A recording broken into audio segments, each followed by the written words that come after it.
নায়স class 12 ইতিহাস lesson 9 Delhi সুলতানি আমল 1206 থেকে 1526 খ্রিস্টাব্দ ভারতের ইতিহাসে 1206 থেকে 1526 খ্রিস্টাব্দ পর্যন্ত সময়কাল এক অত্যন্ত গুরুত্বপূর্ণ অধ্যায়।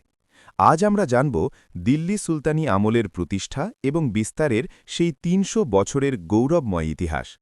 ৫টি রাজবংশের উত্থান পতন আর একটি শক্তিশালী সাম্রাজ্যের গড়ে ওঠার গল্প। ৫টি রাজবংশ। এই ৩০০ বছরের শাসনকালকে ৫টি প্রধান রাজবংশে ভাগ করা যায়।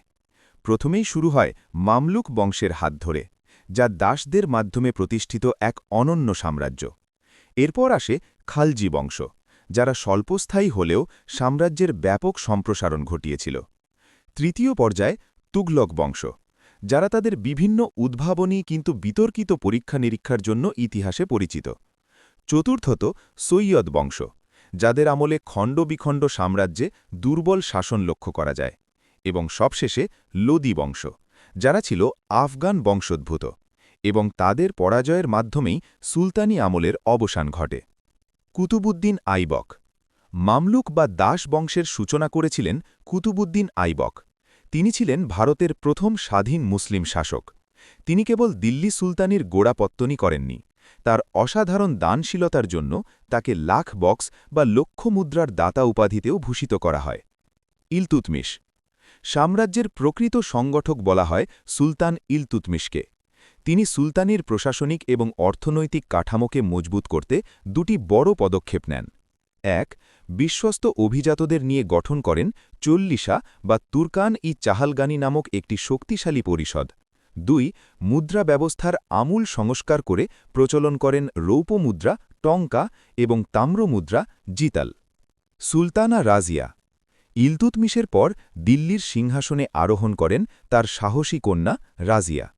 তিনি ছিলেন দিল্লির সিংহাসনে বসা প্রথম এবং একমাত্র নারী শাসক। তৎকালীন পুরুষতান্ত্রিক অভিজাতদের প্রবল বিরোধিতাকে তুচ্ছ করে তিনি অত্যন্ত সাহসিকতার সাথে সাম্রাজ্য পরিচালনা করেছিলেন। গিয়াসউদ্দিন বলবন। এরপর সিংহাসনে বসেন গিয়াসউদ্দিন বলবন। তিনি বিদ্রোহ দমনে অত্যন্ত কঠোর নীতি গ্রহণ করেন। সুলতানের মর্যাদা ও নিরঙ্কুশ ক্ষমতা প্রমাণের জন্য তিনি দরবারে দুটি প্রথা চালু করেছিলেন: সুলতানের সামনে নতজানু হওয়া বা সিজদা এবং সুলতানের পদযুগল চুম্বন করা বা পাইবোস। আলাউদ্দিন খলজি ও সাম্রাজ্য বিস্তার। ১২৯০ খ্রিস্টাব্দে জালালউদ্দিন খলজির হাত ধরে খলজি বংশের প্রতিষ্ঠা হয়। তবে এই বংশের সবচেয়ে উচ্চাভিলাষী শাসক ছিলেন আলাউদ্দিন খলজি। তিনি দেবগিরি, গুজরাট, রণথম্ভর এবং চিতোর জয় করে সাম্রাজ্যের সীমানা বহু দূর বিস্তৃত করেন। তার সেনাপতি মালিক কাপুর দক্ষিণ ভারতে এক সফল এবং বিধ্বংসী অভিযান পরিচালনা করেছিলেন। বাজার নিয়ন্ত্রণ ব্যবস্থা। বিশাল সেনাবাহিনী বজায় রাখতে আলাউদ্দিন খলজি এক অনন্য বাজার নিয়ন্ত্রণ ব্যবস্থা চালু করেন।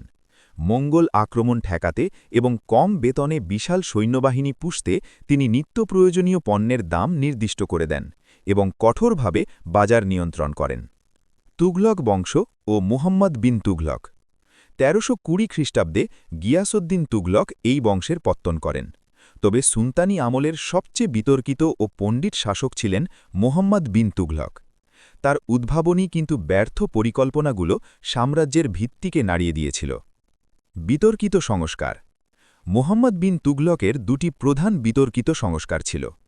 প্রথমত, সমগ্র ভারত নিয়ন্ত্রণের উদ্দেশ্যে দিল্লি থেকে দেবগিরিতে বা দৌলতাবাদে রাজধানী স্থানান্তর করেন, কিন্তু দীর্ঘ যাত্রায় বহু মানুষের মৃত্যু হওয়ায় এই পরিকল্পনা ব্যর্থ হয়। দ্বিতীয়ত, রূপোর ঘাটতি মেটাতে তিনি তামার সাংকেতিক মুদ্রার প্রচলন করেন, কিন্তু জাল মুদ্রার প্রকোপে অর্থনীতি ভেঙে পড়ে এবং শেষ পর্যন্ত এই নীতিও তাকে প্রত্যাহার করতে হয়। সুলতানদের তুলনামূলক পর্যালোচনা।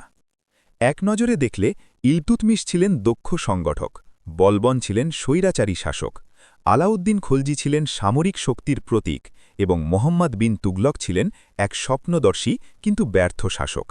এই পর্যায়ক্রমিক পরিবর্তনই সুলতানি আমলের চরিত্র নির্ধারণ করেছিল। সৈয়দ ও লোদি বংশ। সুলতানির শেষ অধ্যায় শুরু হয় সৈয়দ বংশের খিজর খানের হাত ধরে। এরপর আসে আফগান বংশোদ্ভূত লোদি বংশ, যার প্রতিষ্ঠাতা ছিলেন বহলল লোদি। এই বংশের সিকান্দর লোদি অমুসলিমদের ওপর পুনরায় জিজিয়া কর আরোপ করেন এবং দরবারে কঠোর নিয়মকানুন চালু করে সুলতানের মর্যাদা বৃদ্ধির চেষ্টা করেন। পতনের কারণ সুলতানি মূলত ৩টি কারণে ভেঙে পড়ে। প্রথমত, মঙ্গল নেতা চেঙ্গিস খান এবং পরবর্তীতে তৈমুর লংয়ের ভয়াবহ আক্রমণ। দ্বিতীয়ত, উত্তরাধিকার আইনের অভাবে সুলতান ও অভিজাতদের মধ্যে নিরন্তর সংঘাত। এবং তৃতীয়ত, কেন্দ্রীয় শাসনের দুর্বলতার সুযোগে বাংলা, গুজরাট ও মালোয়ার মতো প্রদেশগুলির স্বাধীনতা ঘোষণা। সুলতানি যুগের অবসান ও মুঘল যুগের সূচনা 1526 খ্রিস্টাব্দ। লোদি বংশ তথা দিল্লি সুলতানি আমলের শেষ শাসক ইব্রাহিম লোদি পানিপথের প্রথম যুদ্ধে জহিরুদ্দিন মোহাম্মদ বাবরের কাছে পরাজিত ও নিহত হন। এই পরাজয়ের মাধ্যমেই দীর্ঘ ৩০০ বছরের দিল্লি সুলতানির পতন ঘটে এবং ভারতে সূচিত হয় মুঘল সাম্রাজ্যের নতুন এক যুগ। যারা বাংলা মাধ্যমে ভর্তি হবে তারা ইতিহাস বিষয়ের প্রশ্ন বাংলায় পাবে।